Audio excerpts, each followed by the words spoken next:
Hello everyone. आज जो है हम Nazim and the rise of Hitler का पार्ट 2 करेंगे। Okay, chapter number 3 in history. आज का टॉपिक है द ईयर ऑफ डिप्रेशन, यानी कि मंदी का दौर, जो महामंदी आ गई थी देश के अंदर, विश्व में, उसके बारे में पढ़ेंगे। 1924 से 1928 तक कुछ स्थिरता रही थी जर्मनी में, yet it was built on sand, क्योंकि ये क्या है, जो भी कुछ बन रहा था वो किस पे बना हुआ था, बालू मिट्टी पे, यानी कि बालू मिट्टी का ढेर है। एक बार उससे हम हवा चलेगी तो वो सारी बालू मिट्टी उड़ जाती है। उस ये एक एज ए एग्जाम्पल है, यानी कि जो स्टेबिलिटी थी वो बालू मिट्टी की तरह थी कि कुछ समय के लिए ही स्थिरता थी। Germany was totally depended on short term loan largely from the USA. Germany जो है टोटली रूप से जो है यूएसए पे डिपेंड था लोन के लिए। This sport was withdrawn with the crash in 1929 of the wall street exchange. और ये स्पोर्ट जो है ना 1929 में जब ये मंदी का दौर चला तो ये जो स्पोर्ट सहारा दिया गया था वो भी विड्रॉ हो गया।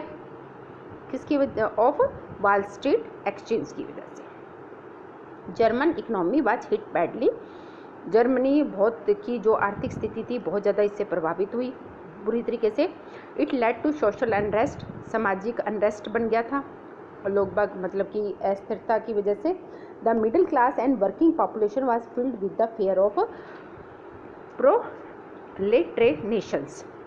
जो मिडिल क्लास मध्यम वर्ग था और जो वर्किंग पॉपुलेशन थी वो जो है एक तरह से मूव करने लगे थे, यानी कि बेरोजगारी का दौर जो है, अनएम्प्लॉयमेंट की सिचुएशन जो है वहाँ क्रिएट हो गई थी। The Weimar republic had some inherent defect, कुछ प्रॉब्लम्स आई भी, जब इस तरह की आर्थिक मंदी आएगी तो प्रभावित होंगे। प्रो नेशनल रिप्रेजेंटेशन और आर्टिकल 48। आर्टिकल 48 में क्या था कि जो प्रेसिडेंट को जो है पावर दी गई थी, किसके लिए? इम्पोज, इमरजेंसी लगाने के लिए, और सिविल राइट्स जो अधिकार मिले हुए थे उनको सस्पेंड, ख़त्म कर दिए गए थे, एंड रूल बाय डिक्री। और जो है इस पर जब इमरजेंसी लागू हो जाती है तो जो शासन है वो सरकार के द्वारा ही चलाया जाता है, सेंट्रल गवर्नमेंट, प्रशासन, आर्मी, इनके द्वारा।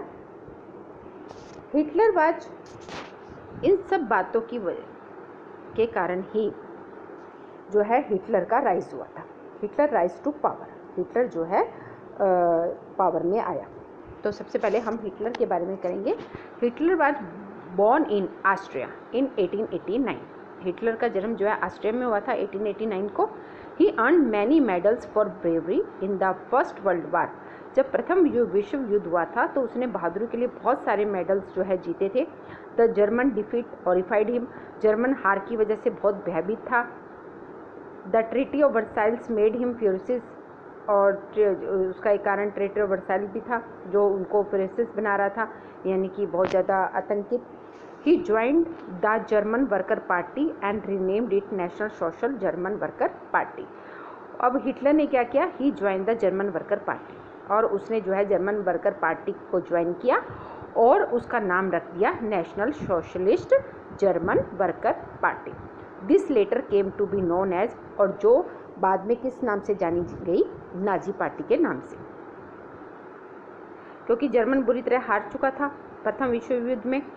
इस जर्मन बहुत भयभीत था इसकी वजह से, और जो है वहाँ एक सिचुएशन ऐसी भयभीत वाली, आतंकित वाली जो सिचुएशन बन चुकी थी जर्मन में, उसकी सपोर्ट भी ख़त्म हो चुकी थी। और हिटलर ने जो है जर्मन वर्कर पार्टी को ज्वाइन कर लिया और उसका एक नया नाम रख दिया, national social German worker party, और बाद में इस पार्टी का नाम हो गया था Nazi party.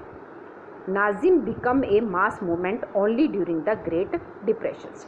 Nazim become a mass movement. Nazim जो है, नाजी पार्टी, जो मतलब एक तरह से पॉलिटिकल सिस्टम का नाम है एक, कि वो एक किसकी वजह से शुरुआत हुई थी? ग्रेट डिप्रेशन की, महामंदी का दौर चला गया था, इसकी वजह से ये मूवमेंट स्टार्ट हुई। द नाजी प्रोपगेंडा, जो नाजी का प्रोपगेंडा, यानी कि जो इसने नियमावली बना रखी थी अपनी straight hope of better future. तो इसने ना लोगों को जो है, हिटलर ने अपनी पार्टी के थ्रू लोगों को ये समझाने की कोशिश की कि भविष्य में आपका भविष्य बहुत सुरक्षित है और आपका जो भविष्य है बहुत अच्छा बन जाएगा अगर आप इसका सपोर्ट करोगे। हिटलर वाज ए पावरफुल, क्योंकि हिटलर बहुत शक्तिशाली था, एंड इफेक्टिव स्पीकर, और बोलने में बहुत प्रभावशाली था। लोग बाग इसकी बातों से बहुत प्रभावित होते थे। He promise the people strong nation where all would get employment. और उसने क्या वादा किया लोगों से कि मैं आपको एक मजबूत राष्ट्र दूंगा और सभी लोगों को क्या दूंगा, रोजगार दूंगा। इस प्रकार का उसने लोगों से वादा किया।